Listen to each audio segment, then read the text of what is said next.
Estudando o Evangelho segundo o Espiritismo.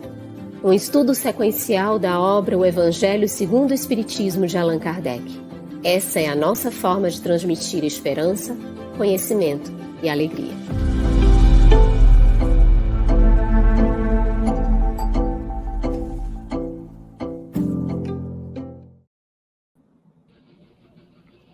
Irmãs e irmãos queridos, sejam muito bem-vindos ao Estudando o Evangelho segundo o Espiritismo.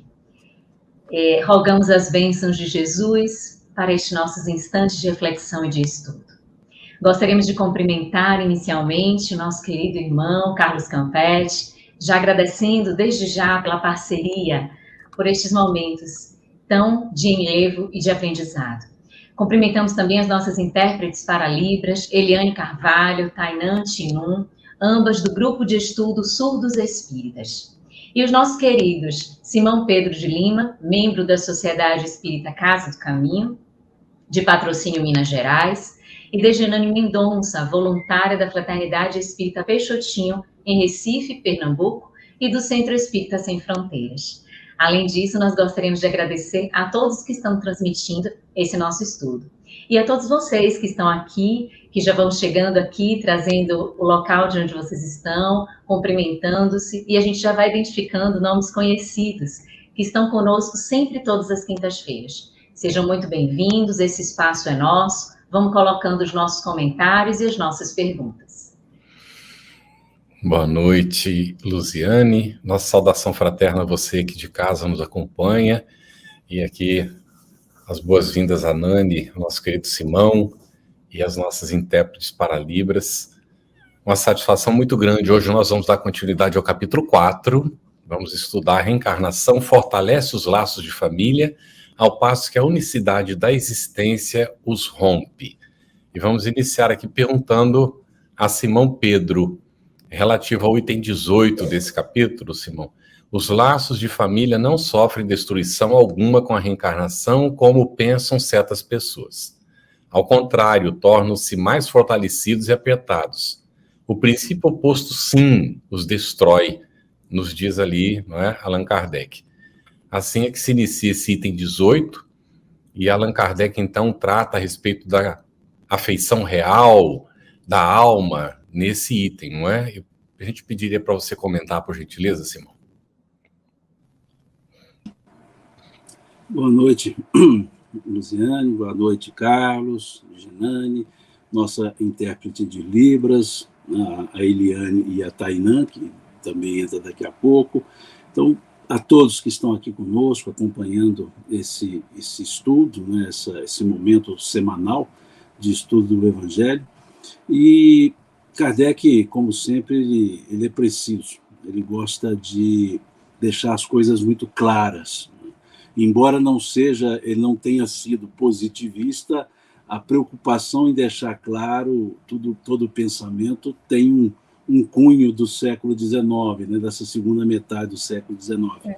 E ele vai desenvolver esse raciocínio dos laços de família, em vários itens, dos laços de família e da reencarnação, porque boa parte dos questionamentos, boa parte das pessoas que colocavam em xeque a ideia da reencarnação trabalhava justamente o argumento que a reencarnação, pela constante convivência com espíritos diversos, poderia destruir os laços de família. O pensamento reinante à época é família sinônimo de laços consanguíneos, ou seja, entendia-se como família aqueles que descendiam de uma consanguinidade, somente os chamados parentes naturais. Não existia um conceito que abarcasse algo como família que não fosse a consanguinidade.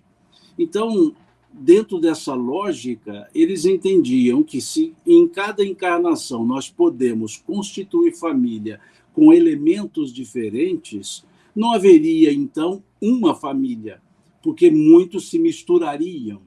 Então, essa ideia, desculpe-me, essa ideia corrente à época, segundo Kardec, era egoísta, porque se reservava um nicho para dizer família. Ou seja, era um pensamento unicista, não reencarnacionista, tentando ocupar o espaço no bojo do pensamento reencarnacionista.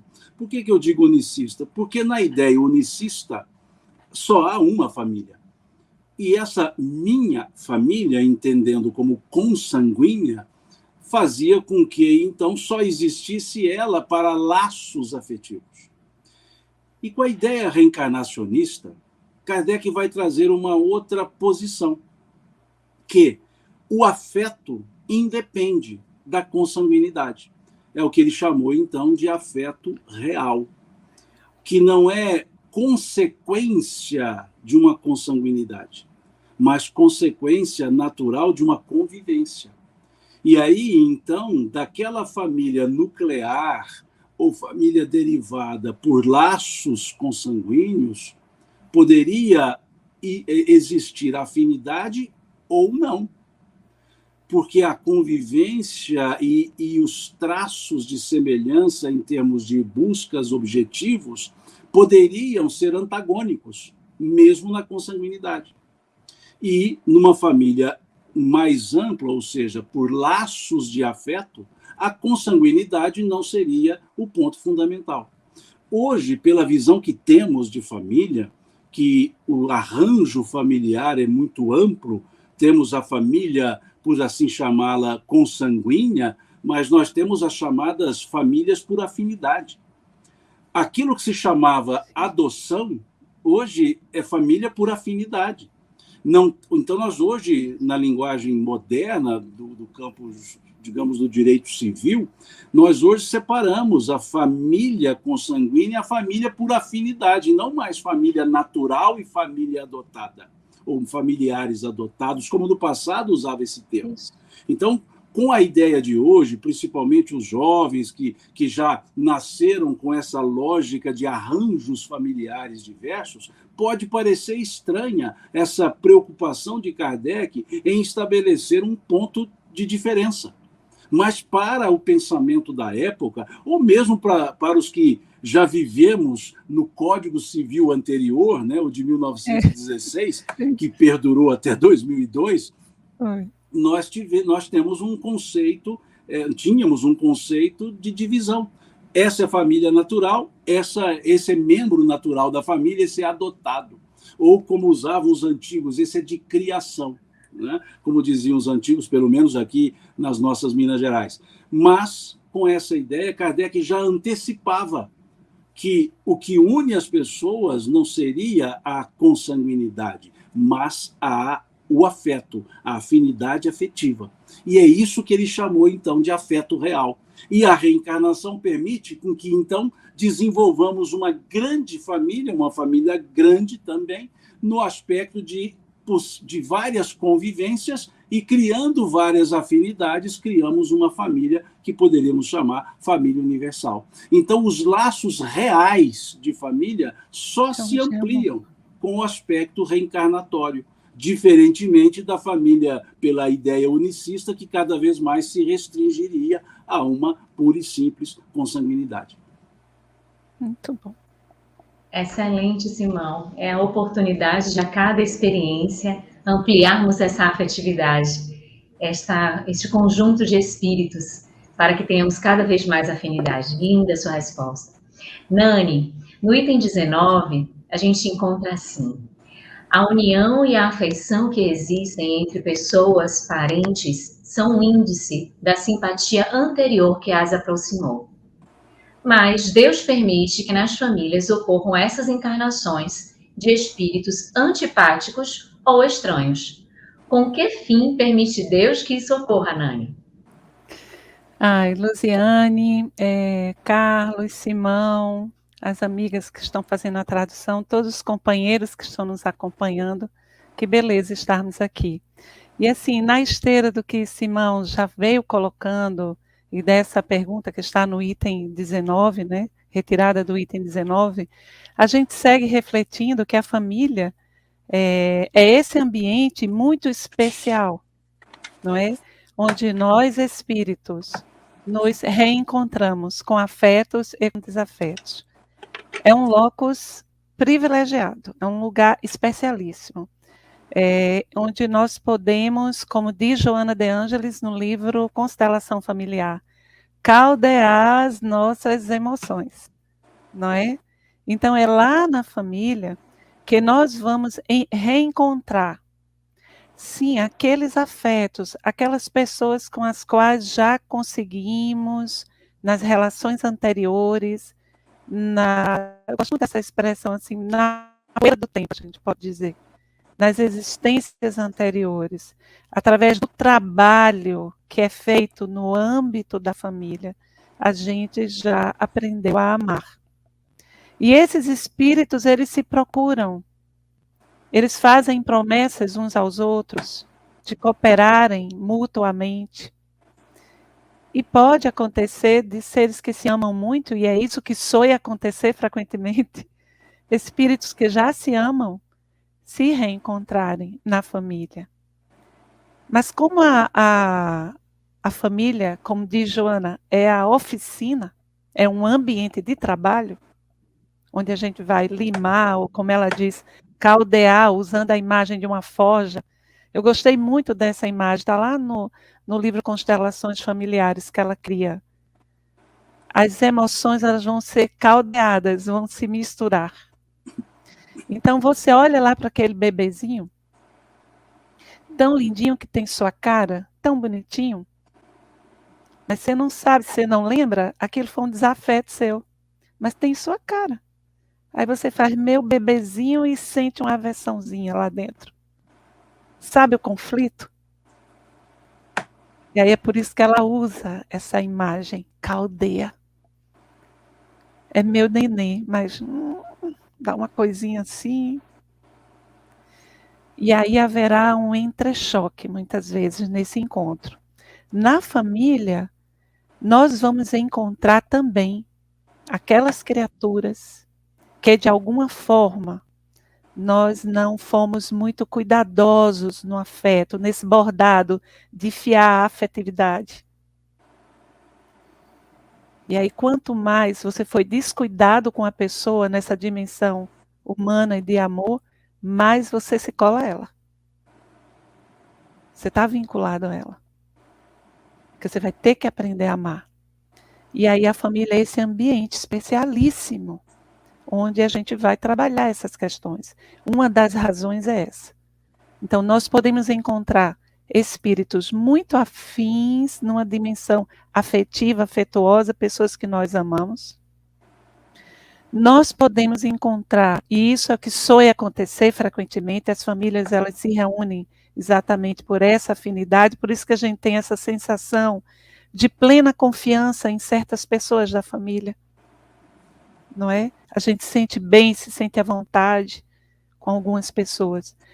Mas nós podemos também nos reencontrar ou aceitar como filhos, perto de nós, assim, nos laços biológicos ou consanguíneos, pessoas com quem nos comprometemos, com quem não temos afinidade, mas com quem nos comprometemos a ajudar aquela pessoa nessa ambiência mais afetiva, recebendo os cuidados, recebendo o amparo que a pessoa precisa receber, o reencarnante precisa receber, não é?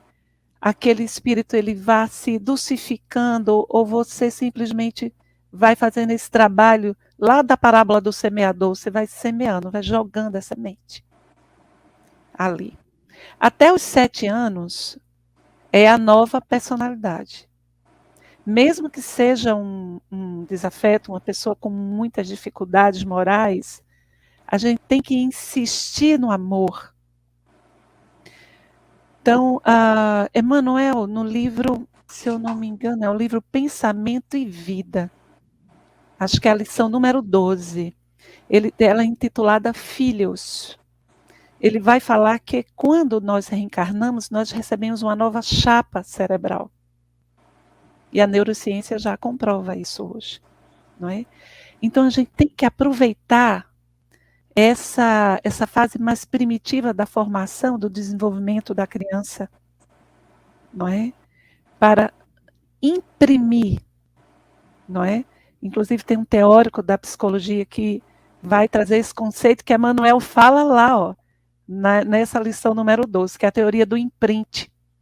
Emmanuel fala impressão, imprimir nessa chapa cerebral, nesse novo cérebro, quando a pessoa está formando a nova personalidade, quando tudo que ela foi ainda não chegou, não é? Imprimir muito amor, muito afeto, muita educação, porque o amor constitui, o afeto constitui, e aquilo vai deixando marcas naquele ser. Então, se é um ser com muita dificuldade moral, o que você conseguiu imprimir ali vai ajudar muito em seu processo. Daí porque a família é essa oficina, a gente tem que prestar atenção onde nós somos demandados no amor. Quem é o objeto das nossas preocupações? Onde está nossa tarefa? A família não é uma brincadeira, não é? Muito bem, Nani. Dá vontade de falar a noite toda aqui, viu? Se não der um corte. Simão, a raiz do que você estava comentando, no primeiro momento, o Igor Couto Lima colocou, seria afinidade familiar espiritual? Quando estava falando da família espiritual. Sim, claro, em tese sim, porque a afinidade é por aproximação, né? por processos e interesses comuns e de objetivos comuns. Então gera uma afinidade. Basta olharmos dentro da própria família consanguínea, nós temos aqueles parentes, aqueles irmãos, aqueles conjuntos que entre eles muitas vezes não há afinidade, porque a afinidade se constrói, é relacionamento, é convivência. E há famílias que se distanciam por motivos vários, um irmão vai morar no lugar, o outro no outro, e isso vai distanciando, não cria uma relação mais íntima, então a afinidade vai diminuindo.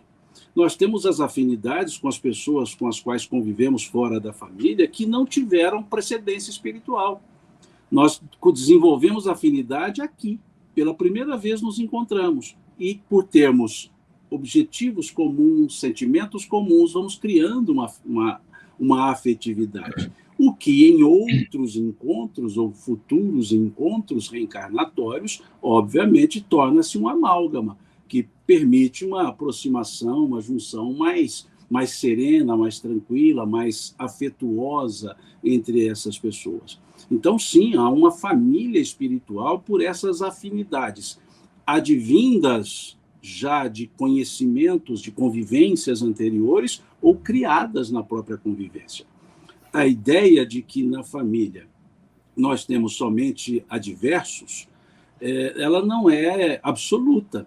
Kardec, no capítulo 5 do Evangelho segundo o Espiritismo, ele diz, né, que o espírito frequentemente renasce no meio em que já viveu para estabelecer aquelas relações rompidas do passado. Frequentemente, não quer dizer constantemente.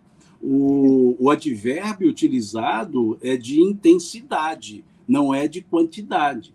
Então, frequentemente, ele renasce. No mundo de provas e expiações, é natural que, com frequência, os desafetos se encontrem para desenvolver afetuosidade. É natural. Mas, à medida que isso vai se melhorando, vamos nos reencontrando com os afins também. Então, nós dizemos os afins no sentido bom da palavra, no sentido virtuoso da palavra, porque há os afins em ações não delituosas também, mas no aspecto de construção de afeto. Então, nós temos que olhar a família como um laboratório das nossas experiências evolutivas. É um laboratório de experiências evolutivas. E nessas experiências evolutivas vamos desenvolvendo a afinidade. E uma vez desenvolvida a afinidade, não há uma retrogradação nessa afinidade, não se perde a afinidade. e aí se encontra novamente em outras famílias. Então, nós temos aqui a família, vamos chamar nuclear, aí não entra se é consanguíneo ou não, aquela nuclear, aqui divide um mesmo núcleo, uma mesma casa, por assim chamá-la, e a família espiritual. Eu posso ter mais afinidade com alguém que não compõe a família nuclear do que com aquele que compõe a família. Ou posso ter afinidade maior com um ou outro membro da família e com outro menos afinidade, por uma questão de convivência anterior ou mesmo por uma convivência naquele momento, mas com propósitos tão próximos que acabam gerando ali mesmo uma afinidade. Então, o que nós temos que nos ocupar é por que nós sentimos uma aversão ou uma aproximação com alguém. Porque raras são as vezes que nós nos perguntamos isso. Por que nós sentimos um incômodo em relação a uma ou a outra pessoa? Nós só dizemos, temos um incômodo, mas por quê? E é esse porquê que vai me permitir desenvolver a afinidade, compreender a outra pessoa. Hoje mesmo conversava com duas amigas muito próximas nesse aspecto, que com o passar do tempo nós vamos aprendendo a compreender as outras pessoas pelo olhar das outras pessoas. E vamos perceber que todo mundo tem razão, na sua razão. E que não é demovendo a razão alheia que nós resolveremos as questões, mas é construindo uma razão comum. Não é dizer você está errado, é dizer, olha, o seu pensamento conduz a uma consequência danosa. Mas não quer dizer que ele está errado na forma de pensar, porque cada um pensa com a sua própria forma, com a sua própria, por assim dizer, cabeça. Então, com o passar do tempo, numa convivência familiar, nós vamos compreendendo isso e vamos compreendendo as razões pelas quais os outros agem de outra maneira. E isso vai permitindo criar laços de afeto, que é o grande trabalho numa estrutura familiar, criação de laços de afeto. Muito bom. Simão, no item 20, Kardec afirma: o temor de que a parentela aumente indefinidamente em consequência da reencarnação é de fundo egoístico. De fato, aumenta a parentela com a reencarnação? Qual a relação desse possível aumento com o egoísmo? Legal. É o aspecto malthusiano, né, do pensamento do século XIX, quantitativo, né? Aquela teoria malthusiana do crescimento geométrico da população numa proporção de crescimento aritmético dos meios de sustentação. Então ficou aqui uma ideia muito quantitativa. E Kardec, ele trabalha, ele passeia sobre essas questões, ele faz um passeio ali tranquilo. E uma das ideias era essa, um aumento desmensurado, né, da parentela pela reencarnação. Correto. Isso está correto. Não há dúvida que haverá um aumento, uma questão quantitativa, sim. Mas o que vai fazer com que essa quantidade da parentela aumentada pela reencarnação sinta-se uma família é o aspecto qualitativo, ou seja, são os afetos desenvolvidos. Porque não quer dizer que, por ter desenvolvido tantos parentes reencarnatórios, por assim dizer, eu encontrarei esses parentes reencarnatórios, todos eles. Porque quando no mundo espiritual, o processo de aproximação é por afinidade. E pode acontecer que não desenvolvi as afinidades necessárias para uma atração. E não encontrarei necessariamente com todos eles. Há alguns com os quais eu não me encontrarei por um bom tempo. E posso ser que nem encontre. Porque se cada um resolveu a sua situação... Porque, vejam, nós nos reencontramos por questões de adversidade, não é necessariamente adversidade um para com o outro. Animosidades, não. Nós lesamos um aspecto da lei. Que lei? A única que existe? Amor. E cada um vai ajustar-se nesse aspecto. E vai ocupar um papel familiar no qual o exercício do amor possa ser desenvolvido. A Digerane colocou um aspecto do bebezinho que olho ali, pode ser um inimigo. Se eu tenho um inimigo do passado, a quem eu tenho uma aversão, como lidar com esse alguém? Vindo na posição de pai e mãe, onde é que se tem amor desmedido? Onde é que se tem amor só de doação que nunca pede de volta? Então, se eu detesto aquela pessoa, eu aprendo a amá-la como pai ou mãe. Veja, mas eu assim desenvolvi o amor. E se esse não desenvolveu o amor, ele segue o rumo dele, eu sigo o meu, porque eu já me resolvi em relação a ele, em relação à lei do amor. Ele, esse outro espírito, não se resolveu, ele vai seguir seu caminho, porque as afinidades não acontecerão nesse sentido, e eu sigo o meu caminho. Então, não vamos nos encontrar novamente, necessariamente não precisamos nos encontrar, mas podemos nos encontrar. Então, esse é um aspecto.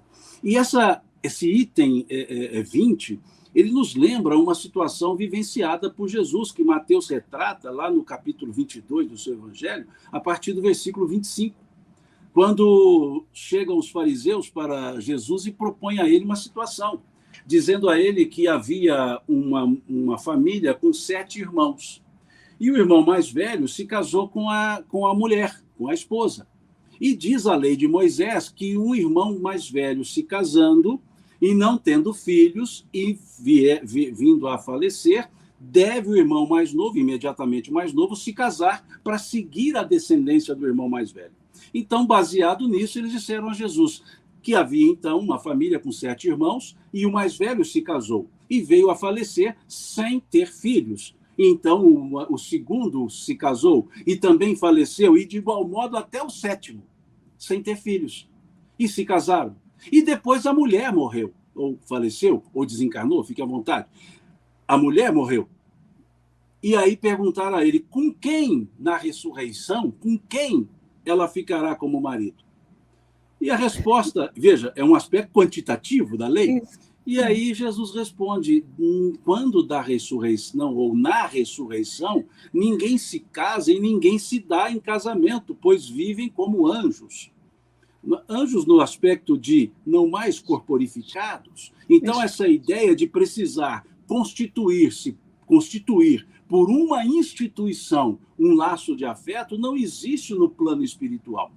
E se nós olharmos lá essa questão de são como anjos, basta olhar a questão 200, 201, 202, que fala do sexo nos espíritos, e nós perceberemos o que Jesus disse nesse sentido, que não há essa preocupação. Então, da mesma forma, por essa analogia do item 25, lá do versículo 25 à frente, do capítulo 22 de Mateus, nós vemos que na reencarnação é da mesma forma. Não há que se preocupar quem compôs ou quem não compôs, a última ou a penúltima, a antepenúltima, e se a família espiritual ficou grande. Há que se observar que a família espiritual só existe por laços de afetos. Então, eu posso ter N espíritos compondo ou que compuseram famílias nucleares, famílias aqui na Terra, encarnados, e no plano espiritual nem todos comporem a família espiritual. Então, mesmo que aumente a parentela, voltamos à questão anterior, que é a afeição real. Havendo a afeição real, tomara que a parentela seja incomensurável, porque havendo afeição real, nós teremos a chamada família universal. Universal, que é o objetivo. Perfeito. Perfeito, Simão. Nani, quando você estava conversando um pouco sobre a questão da relação, da maternidade, do filho, desse sentimento, dessa percepção de alguma coisa que não estivesse certo, né? Não estivesse emocionalmente adequado, e aí surgiram algumas perguntas em relação a isso, a gente vai tentar juntar aqui para que você possa trazer uma reflexão como resposta. A Leninha Franca, às 21h46, ela colocou o seguinte questionamento: a depressão pós-parto é um reflexo da dívida da mãe para com o espírito? E aí, a Meire Carreira, também sobre a maternidade e a filiação, quando tem-se algum desafeto de vidas passadas entre 2 espíritos e na reencarnação vem como mãe e filho, tem-se alguma intuição sobre esses desafetos? Vamos primeiro refletir a questão da depressão pós-parto. A depressão pós-parto, ela tem causas multifatoriais. A gente não pode dizer que a depressão pós-parto, ela resulta desse reencontro exatamente dessa mãe com um desafeto seu. Ela está gestando um desafeto. Não é exatamente por causa disso, em todos os casos. Pode ser, Pode ser, porque a aproximação de um espírito com quem nós não temos muita afinidade, com quem temos questões a resolver, essa aproximação fluídica pode gerar, sim, esse estado mais mórbido de humor mais para baixo, sim, mas a depressão pós-parto, ela não resulta só disso. Pode acontecer a depressão pós-parto por várias questões. A história dessa mulher, como ela foi recebida pela própria mãe, ela reencarnando, como foi o seu processo de reencarnação, se ela foi amada, se ela foi aceita, se ela foi acolhida, ela vai vivenciar, pode vivenciar na sua gestação e por ocasião do nascimento do seu filho, essa repercussão neurótica, uma neurose do conflito que lhe aconteceu, da dor que ela vivenciou no seu próprio processo, e pode ter outras questões. Esta mulher pode estar envolvida numa relação em que ela é afetiva com um companheiro que a abandona, que não ampara, ela pode estar envolvida num contexto social de fome, de miséria, de profundo desamparo moral, afetivo, e essa exposição dolorosa a tantas mazelas no momento de muita fragilidade, quando a mulher recebe uma carga hormonal, né, do próprio processo da gestação, do nascimento do filho, pode desencadear uma depressão pós-parto. Então, a gente não pode dizer que ocorre a depressão pós-parto porque aquele nenenzinho é um inimigo. Não, não é isso, não é? Pode ser até um grande amigo que vem te consolar, que vem te amar tanto, que todo o sofrimento que você passou quando estava esperando por ele, todo o desamparo, o que quer que tenha acontecido, você vai esquecer rapidinho. Então, a depressão pós-parto tem várias nuances que a gente precisa perceber. Por exemplo, pode ser uma mulher que tenha uma carga genética, biológica, tem um transtorno de humor já nas suas matrizes psíquicas. Então, a depressão pós-parto pode ser resultante de causas biológicas, por exemplo. Não tem nada a ver com a questão assim de aproximação do espírito. A segunda questão, a da Meire Carreira, quando ela pergunta assim: quando tem-se algum desafeto de vidas passadas, eita, tirou. Lê para mim de novamente, porque eu estava vendo aqui. Lê para mim a questão da Meire. Saiu aqui para mim também, Nani, mas é referente ao vínculo mãe-filho, quando não tem uma aproximação, não tem afinidade, dá para perceber isso, tem sinais desses desafetos. É nesse sentido a pergunta. Sim, sim. E no meu consultório, recebo diariamente pessoas que foram acolhidas por mães assim. Mães que visivelmente preferiam um filho a outro. Isso é inconsciente. Às vezes a pessoa não consegue dar esse freio moral a essa questão, esse conflito que ela traz. Ela não, às vezes a própria mãe, ela pode não ter essa estrutura bem fortalecida para não tratar de forma diferente na perspectiva do afeto dos seus filhos. Mas e em psicologia a gente estuda isso profundamente, há uma linguagem no ar que se respira. Jung dizia que existe entre pais e filhos uma comunicação que se dá de inconsciente para inconsciente, que, trazendo para a questão espiritual, a gente pode dizer que essa malquerença que está ali, no ar que se respira, é captada. Às vezes a mãe nem revela, não tem nem a conduta assim, de diferenciar um filho do outro, mas ela não consegue expandir afetivamente. Tem um aspecto muito importante que a gente precisa desmistificar, e que algumas estudiosos franceses, eu andei lendo muito em alguns psicanalistas franceses, que nem toda mulher ela tem esse instinto maternal bem desenvolvido. E aí ela, mesmo tendo lá os seus filhos, ela não consegue fazer essa maternagem eficiente. E aí, se há algum desafeto do passado, ela não consegue filtrar, não é? Eu, por exemplo, eu materno cachorro, eu materno gato, eu materno todo mundo. Aliás, um dos grandes problemas que eu tenho que trabalhar na supervisão clínica é o tanto que eu materno. Então, a gente não pode maternar o tempo todo. Então, há pessoas que têm o espírito, há homens que são extremamente maternos, que maternam, que banham seus filhos nessa linguagem afetiva. E aí se encontra um desafeto por ter esse desenvolvimento moral, por ter conseguido já desenvolver essa nuance do espírito, ele consegue, sabe, a pessoa consegue suplantar e necessariamente ela não vai passar essa angústia de estar ali com alguém que não quer bem exatamente. E ainda acrescento que o espírito, por saber que ali está alguém que ele precisa amar, por saber inconsciente, que está ali nas suas matrizes, no seu inconsciente, ele sabe que naquela pessoa está o seu trabalho, o que lhe demanda, o seu objetivo, ele se dedica àquele ser.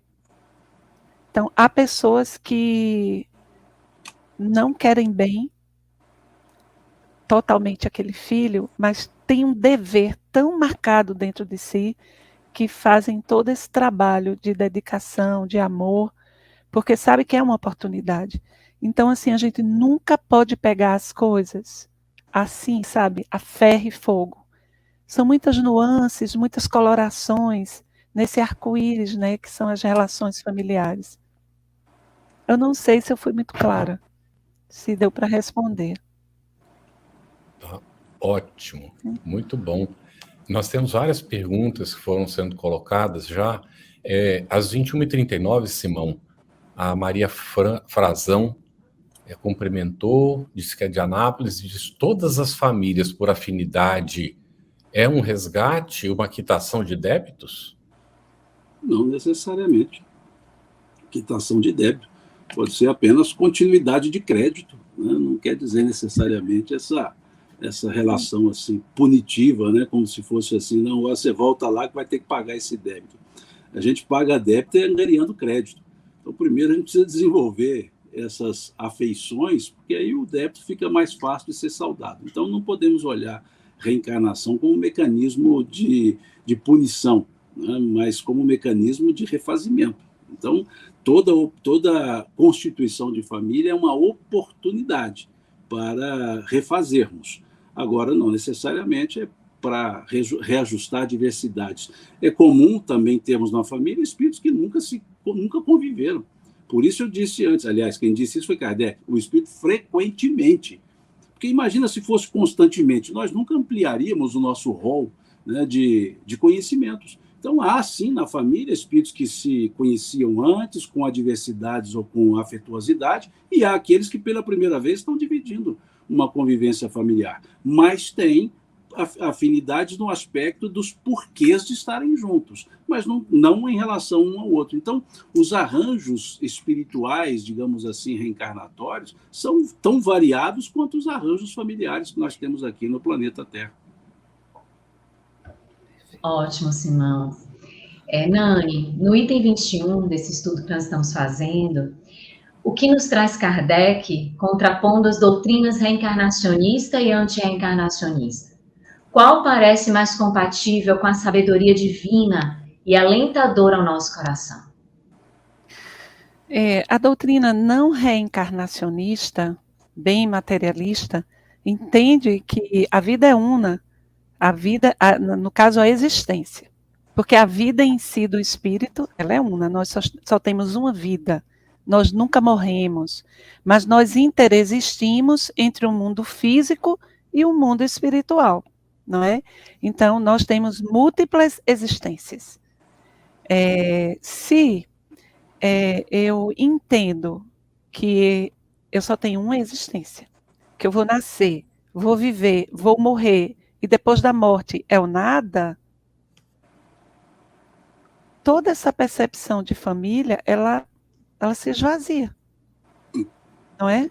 Já a visão reencarnacionista, como Simão até já colocou hoje, ela fortalece os laços de família, ela justifica os laços de família, e ela revela, ela consubstancia uma amorosidade do Pai, da divindade, sem monta, não é? A família, então, vai ser a família biológica, aqueles que eu reencontro, ou por afeto, ou aquelas pessoas com quem eu compartilho a existência, e eu preciso desenvolver esses laços de amor e de afetividade, eu vou levar para outras caminhadas minhas, seja no mundo espiritual, seja aqui no mundo físico. Serão meus amigos, serão meus companheiros, serão aqueles que vão ser nossos tutores em existências posteriores, são laços de afeto que vão se tecendo uma espécie de rede, como Simão falou, a família universal. Não é? Agora a gente precisa prestar bem atenção, porque na nossa condição atual, a família é esse ambiente muito especial em que eu devo prestar atenção, onde eu preciso desatar o nó e transformar num laço. Onde está o nó afetivo? Onde é que eu preciso prestar atenção, trabalhar um pouco mais?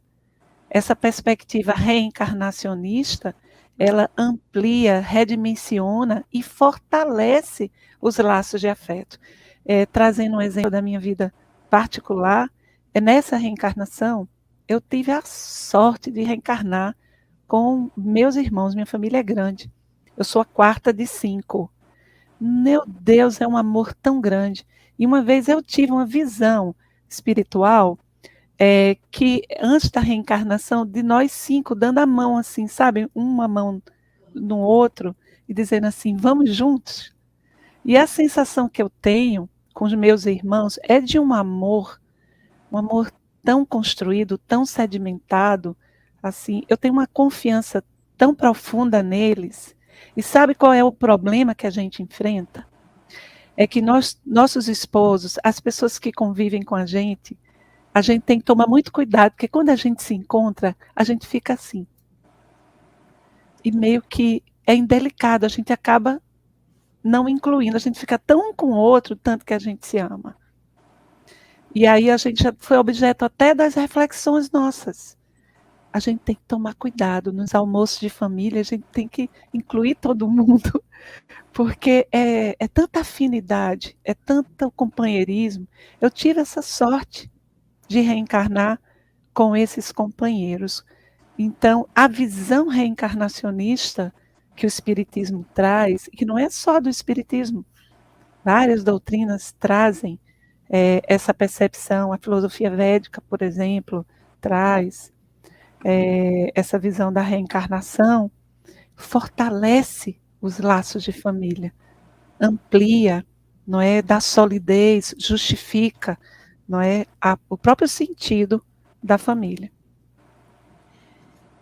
Muito bom, Nani. Antes de ir para a seguinte pergunta, Simão, do nosso estudo, a Claudine, às 21h43, disse: os inimigos do passado estão diminuindo com o progresso da Terra? Por isso agora os pais têm menos filhos? Legal, um raciocínio muito legal isso aí, gostei, né? Um bom raciocínio. Mas nós temos que ampliar um pouco algumas questões. Espera-se que um dia seja assim, né? Diminua-se não por necessidade de reparação, mas, por outro lado, espera-se que se aumente por afinidades, por sentimentos que se ressonem um com o outro. Mas há um ponto para se pensar de aspecto sociológico nessa história também, né? Se nós fizermos uma análise, né, eu sou o caçula, né, a Dinane colocou a família, eu sou um caçula, eu sou o 8º, né, dos 8. Então, Eita, que beleza! Minha mãe, quando eu nasci, minha mãe tinha 45 anos, né? Isso em 1964, né? Então, olhemos o que eram 45 anos para aquela época. Então, eu sempre tive contato com as pessoas mais velhas, né? O meu avô, que é o que acabou me levando para a ideia espírita, ele nasceu em 1886, né? Meu pai em 1919. Então, eu sou dessa turma aí, né? Eu sou o caçula de cabelos brancos. Então, vejamos no passado, as famílias tinham muitos filhos, né? Em casa, 8. Né? Se eu olhar um pouco anterior, famílias com 16, famílias com 18, 22. E se conversassem, minha mãe dissesse, não, eu tenho 8, com certeza alguém diria, só isso? Né? Por quê? Porque no passado, o que acontecia em aspectos sociológicos? O casamento ocorria com a mulher por volta dos seus 12, 13, 14 anos de idade. Minha mãe se casou com 19 e ela me dizia que se sentia muito velha para ter casado. Então, ela se casou em 1940. Então, imaginemos, ela se casava com 12 anos. Qual é o período fértil de uma mulher? Começa por volta dos 12 e vai até por volta dos 45, né? No caso da minha mãe, 45 do segundo tempo, né? Foi quando eu nasci. Então, vejam esse aspecto. Qual era o período para a fertilização? Muito grande. Então, era natural que houvesse um espaço muito maior de tempo para a procriação. E a quantidade de filhos poderia ser maior em potencial. Havia muitas mortes prematuras, sim, mas a potencialidade do período fértil era explorada, no bom sentido da palavra, do verbo explorar, era explorada na sua totalidade. Por que se casava cedo? Porque tinha mais maturidade? Não necessariamente. Porque pedia-se menos. Uma mulher, para se casar, pedia-se o quê? Que soubesse, naquela época, no passado, né, se soubesse cozinhar, lavar e tomar conta de menino. E o que se pedia a um homem? Que ele tivesse força bruta para cuidar de animais ou bater pasto. Com 16 anos, um homem, né, um menino, consegue fazer isso. Com 12, 13, 14, uma menina conseguia fazer isso. Então, a maturidade da época era uma maturidade em proporcionalidade aos pedidos da sociedade. Muitos dizem, mas no passado minha avó com 14 anos era muito mais madura do que hoje pessoas com 30. Se minha avó estivesse hoje, a mesma avó, naquela época, com 14 anos, ela teria a maturidade de um menino de 8. Porque o mundo hoje pede muito mais coisas. Não se pede mais apenas a maternidade, a paternidade e a provedoria. O mundo hoje exige mais coisas, que precisa-se de mais tempo para angariar as condições para viver no mundo atual. Então, o que acontece hoje com o período fértil? Ele continua começando lá com 12 e vai até lá para os 45, ou mais até. Mas quando que as pessoas começam a vida maternal e paternal? Depois dos 35. Então, o que aconteceu com o interregno de tempo dentro da fertilidade? Diminuiu. Enquanto se poderia procriar de 12 aos 45, porque assim acontecia no passado, começa-se hoje dos 35 aos 45. Então, falávamos em 33 anos de potencialidade maternal-paternal. E hoje se fala em 10. Então, já dá para perceber que a proporcionalidade ou a possibilidade quantitativa diminui. E há um aspecto natural dentro da lei de sociedade, que não existe a lei de acumulação, a lei de conservação associada à lei de destruição. Quanto mais pessoas se tem na Terra, imaginemos, com 7 bilhões e meio de pessoas, se mantivéssemos aquela estrutura do passado dos 12 aos 45. Já não teria nem habitante na psicosfera terrestre. Já estava tudo encarnado e chamando mais. Então, é o que Malthus não entendia, porque não saberia dizer isso quando ele estabeleceu a escassez dos recursos em função da geometria da população. Então, nesse aspecto, o que acontece? Tem-se menos filhos porque tem-se mais gente e menos tempo. Então, veja que há um aspecto socioantropológico que não é reencarnatório no aspecto de tem menos débito e por isso tem menos gente. Então, por isso que eu disse que é um raciocínio interessantíssimo, altamente aplicável em termos de um conceito, de uma teoria, mas que há elementos outros da própria natureza, conservação, destruição se ajustando, mas também dos próprios costumes, dos hábitos sociais. E isso faz, então, com que nós tenhamos um certo equilíbrio quantitativo na quantidade de filhos. É um dos vieses explicativos. Mas temos outros vieses que também entram para explicar o porquê de uma certa diminuição quantitativa. Políticas sociais, políticas governamentais que limitam a quantidade de filhos, como vemos, por exemplo, ou víamos, né? Ainda vemos na China, que liberou-se agora, quer dizer, dobrou, agora pode ser 2 e não mais um filho só. Então, veja, há diversos outros fatores, densidade demográfica que leva a processos esses, processos anticoncepcionais que no passado não existiam, né? Era um pouco assim aleatório, e hoje não, há processos anticoncepcionais que lidam bem com essa questão. Então, vejam, são vários fatores que explicam por que da diminuição quantitativa por casal, né, por família e etc. Né? E também esse sentido, muito bem colocado na pergunta, que se espera que um dia seja assim. Não há necessidade reencarnatória pelo sentido que se dá à palavra necessidade de resgate. Excelente, Simão.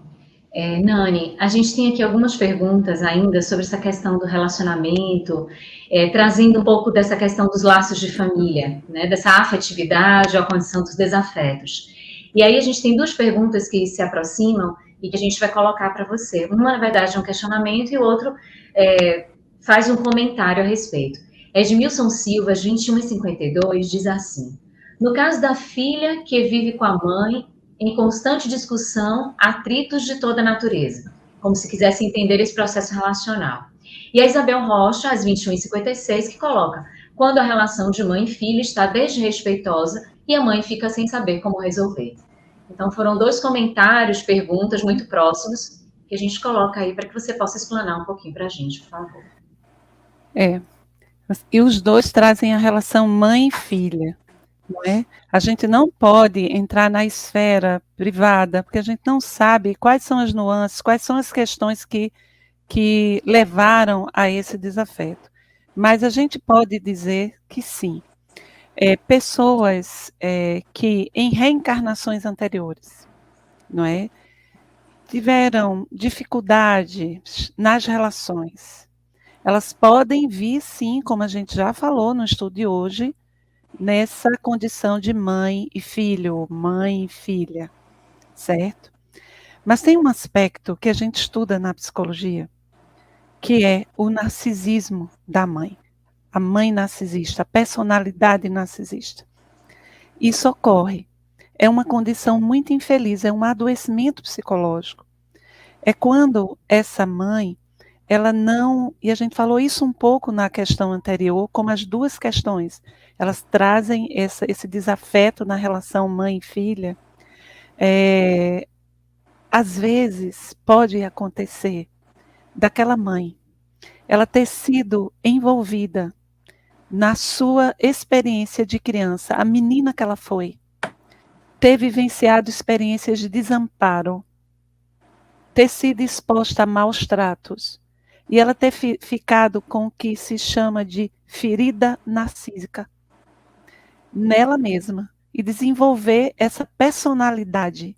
Quando a gente fala que a pessoa tem um transtorno na personalidade, é um transtorno que se desenvolve na primeira fase do desenvolvimento da criança, a fase mais primitiva, a forma como a criança foi cuidada, como ela foi amparada, ou descuidada, desamparada. O apego que a gente chama de inseguro, ou o apego desorganizado. Isso pode acontecer e é muito frequente. Então, como consequência disso, e não estamos falando de desafetos de vida passada, a pessoa, ela vai desenvolver esse transtorno de personalidade narcisista. Então, essa pessoa pode ser a sua mãe. A sua mãe, ela pode ter esse transtorno. Então, como é que ela se relaciona com os filhos? ela não se coloca no lugar de mãe, ela compete com os filhos, ela desampara, ela diz frases que diminuem o filho ou diminui a filha. Ela está sempre nessa competição. Isso ocorre, gente. E aí o sofrimento é muito grande, porque o que é que nós aprendemos na religião? Na religião, na cultura, que a mãe é ser sagrado, não é isso que a gente aprende? Eu posso odiar minha mãe? Existe uma interdição arquetípica, eu não posso odiar minha mãe. Mas a minha mãe, ela não gosta de mim. Ela não me materna. Ela não me banha em amor. A mãe e o pai são 2 lugares sagrados. Se você tem um filho, veja como você olha para ele. A criança, ela sobe, uma criança de 4 anos, ela sobe uma grade, uma escada, olhando para a mãe. Ela precisa se distanciar, se desfusionar, ela precisa subir, correr certo risco, para ela se individuar. Mas ela sobe olhando para ver se ela está sendo cuidada. Então você tem que olhar assim, menino, cuidado, você vai cair, você pode cair, mas vai junto assim e diz, sobe, vai. Não sei se você está entendendo. A criança vai no parque com a mãe, com o seu cuidador, com essa figura de apego, né, que a gente diz, e ela corre para longe da mãe, e de vez em quando ela olha. E aí você olha dizendo, vai meu amor, eu estou aqui, vai. E se chama apego seguro, isso constitui. Algumas mães não conseguem fazer isso.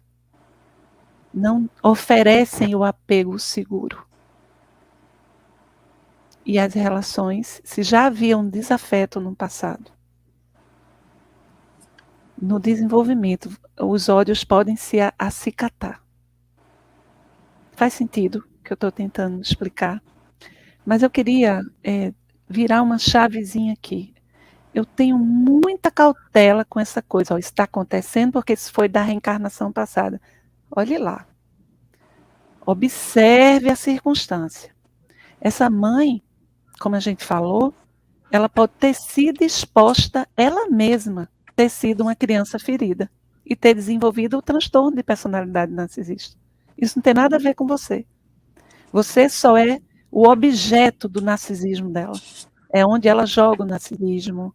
Você que era a pessoa para ser cuidado, amparado, para ter aquele olhar fortalecedor, porque mãe é porto seguro, né? Pai é porto seguro, não é? Vó, meu Deus. Eu acho que quando eu for vó, vou precisar de medicação. Então, assim, eu lembro muito da minha avó Luísa. Minha família é um matriarcado. São muitas mulheres. E homens também maravilhosos, mas é um matriarcado, porque tem mais mulher que homem, nasce mais mulher. E a minha avó Luísa, ela é a matriarca da família. E eu lembro da minha avó Luísa, eu adolescente, naqueles conflitos, naquela fase, eu ia para a casa dela, ela sentada na cadeira do balanço, no terraço, e eu ficava falando com vovó e ela só fazia, minha filha. E outra coisa, nós éramos os mais bonitos, os mais perfeitos, os mais inteligentes. Não tinha como você sair dali com a asa quebrada, com a asa molhada. Porque ela maternava, ela jogava amor, não é? Então, eu queria, só para finalizar, se você recebeu a tarefa de ser pai e de ser mãe, cuide do seu coração, cuide dos seus traumas, procure se equilibrar, para que você não perpetue processos de desamparo, você não repita neuroticamente a violência que aconteceu com você nas crianças que você recebeu no braço, para não acontecer isso. Filhas que até hoje digladiam com as próprias mães ou com os próprios pais. Mas, por fim, pode sim ser um reencontro. Pode sim. Pode ser uma grande oportunidade de amar e perdoar. Então, se você tem uma relação muito difícil com a sua mãezinha, tente ver como você pode equalizar isso. Saia desse lugar da vítima. Veja como você pode melhorar essa situação. Porque, como Simão falou, a família é uma oportunidade, é recomeço, não é? Muito bem, Nani. Queria só informar para a Kátia da Silva Costa, estamos em oração, está bem? Simão, no item 22, quanto ao futuro das almas, o que ocorreria caso não houvesse reencarnação? Carlos, se a gente observar a questão 171 do Livro dos Espíritos, quando Kardec pergunta aos benfeitores onde se fundamenta o dogma, a verdade da reencarnação, a resposta ela vai nos indicar o quão ilógica seria uma ideia sem reencarnação para o futuro. Porque eles respondem lá que ela se fundamenta na justiça de Deus e na revelação. E acrescentam, pois um bom pai sempre deixa abertas as portas para o arrependimento dos seus filhos.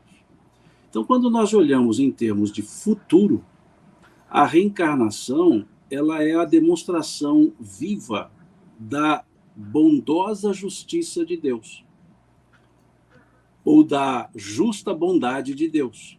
Porque a bondade de Deus é justa, a justiça de Deus é boa. Então, a reencarnação vai nos mostrar a oportunidade de refazimento dos nossos atos, quando não bons. Então, quando vai para o lado contrário, ou seja, a teoria unicista, nós caímos para certas ilogicidades. Vamos pensar numa delas. A ilogicidade unicista em relação à continuidade da vida. Porque se somos imortais, e o pensamento unicista entende a imortalidade também, aceita a imortalidade, se somos imortais e a mortalidade seria a menor parte da vida, ou seja, vivemos na Terra, vamos arredondar aí, 100 anos. O que são 100 anos para um ser imortal? Nada. Para a imortalidade, 100 anos, ou 1000 anos, ou 1 ano, não tem diferença, porque é imortal. Então, como que o nada vai determinar o tudo em termos de consequência? Porque 100 anos na Terra, e dos quais 10 eu agi de forma errada, esses 10 anos determinarão a consequência perpétua dos atos. Há uma ilogicidade nesse sentido.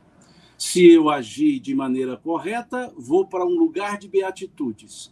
Se eu agir de maneira incorreta, vou para um lugar de sofrimento. E os dois são perpétuos. Durarão enquanto durarem, ou seja, imortalmente. Então, onde está a bondade justa de Deus? Numa lógica unicista, em que ele pune perpetuamente por um ato que é localizado no espaço e no tempo. Pode ter sido um ato, e vai ser punido perpetuamente. Então, a ideia unicista, ela gera uma justiça justiceira em Deus, e não uma justiça justa em Deus. Um outro aspecto seria imaginar a seguinte situação. Uma mãe sempre conduziu sua vida com total respeito às pessoas, à lei de Deus, bondosa, justa. Ela morre. E vai para onde? Para o céu, na teoria céu e inferno unicista.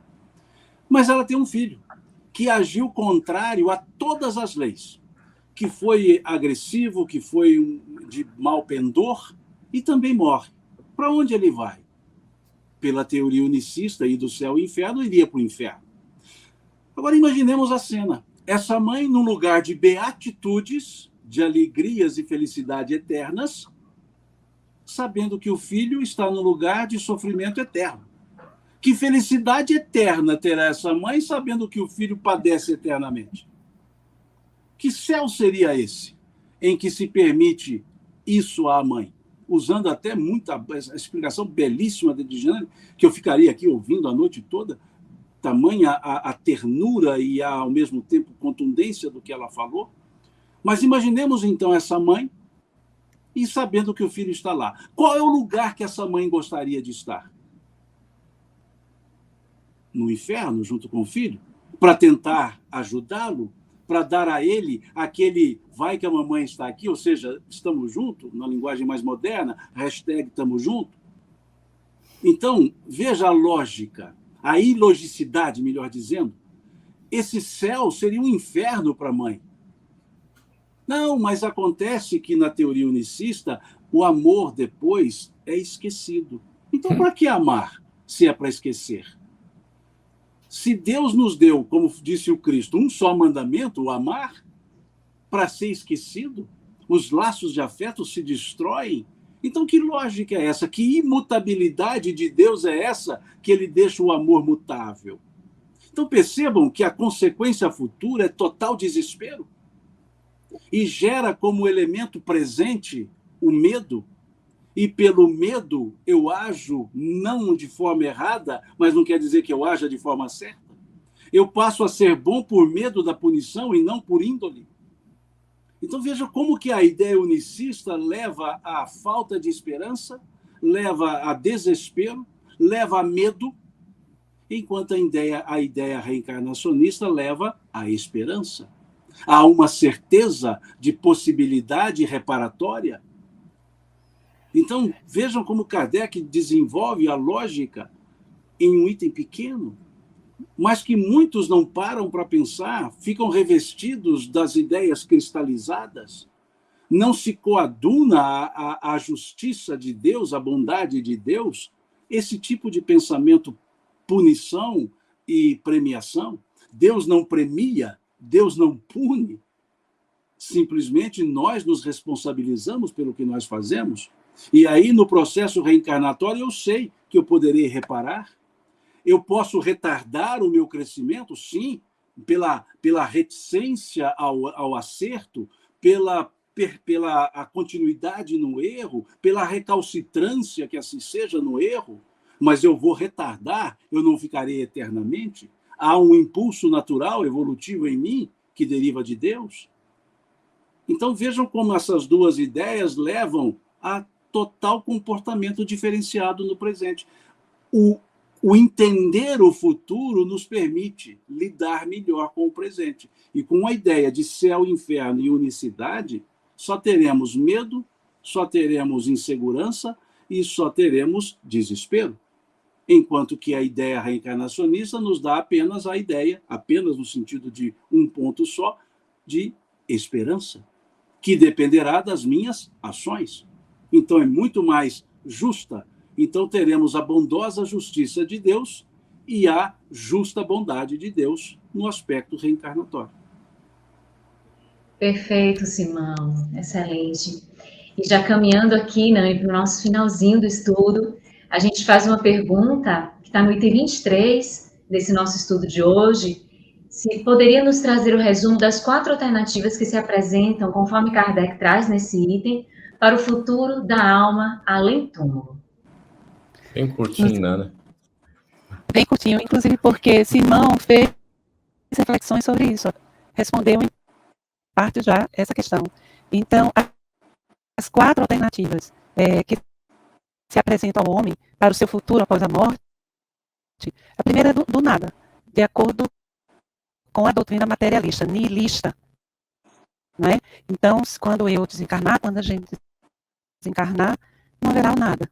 Não é? Essa é a primeira percepção. A segunda é a panteísta, a absorção no todo universal, de acordo com essa doutrina, né? Essa doutrina, o panteísmo que foi criada pelo filósofo Spinoza, não é? O panteísmo, ele preceitua que tudo e todos constituem um Deus universal, abrangente, imanente, não é? Então, assim, o universo todo e tudo mais que contém, né, sua natureza, seus seres, as coisas, bem como Deus, são idênticos. E não existia esse Deus, como a gente conhece, antropomórfico, o Deus criador. Então, tudo seria absorvido, não é? Integrado, não é? Essa percepção aqui, ela, de alguma forma, fragiliza os laços de família, né? Já que tudo vai se integrar, vai ser absorvido, não é? Terceiro, a individualidade com fixação definitiva da sorte, segundo a doutrina da igreja. Mais ou menos o que Simão trouxe. Se eu tenho filhos e eu amo essas pessoas, meus filhos queridos, e aí ocorre a minha eu desencarno. O que vai acontecer comigo? Digamos que eu vá para um umbral, né? E passe um tempo lá, depois vá para uma colônia espiritual mais feliz. Mas os meus filhos estejam no inferno. Como é que eu vou ficar? Como é que eu vou me sentir? Não é? Então, nessa doutrina, né, em que as pessoas vão para o céu, ou vão para, como é que chama? O purgatório, né? Esse estado de purgatório, ou vão para o inferno. Como é que eu vou me sentir num céu, vendo um amor, eu sendo mãe, vendo um filho meu queimando no inferno? Não é?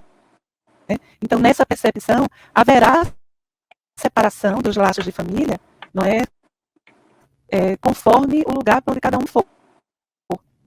E a terceira, que é essa visão reencarnacionista, a quarta, a individualidade, que é o espírito, que somos nós, né? Passaremos por uma progressão, um processo evolutivo indefinido. Não é? E aí, nesse processo, nessa evolução, nós vamos construindo laços de amor, laços de afeto, e vamos ampliando o nosso conceito de família, que sai lá do clã, da tribo, dessa visão mais do patriarcado, e vai se ampliando até que minha família está em todo o planeta e para além do planeta, que é a família universal. Muito obrigada, Nani. Muito obrigada, Nani, Simão, pelos esclarecimentos, pelo estudo desta noite, estudo muito profundo, especial. Agradecemos ao querido Carlos por esta parceria, a Eliane, a Tainã por estar aqui conosco na interpretação para Libras, a todos vocês que estiveram aqui, que enriqueceram esse nosso momento, com comentários, com perguntas.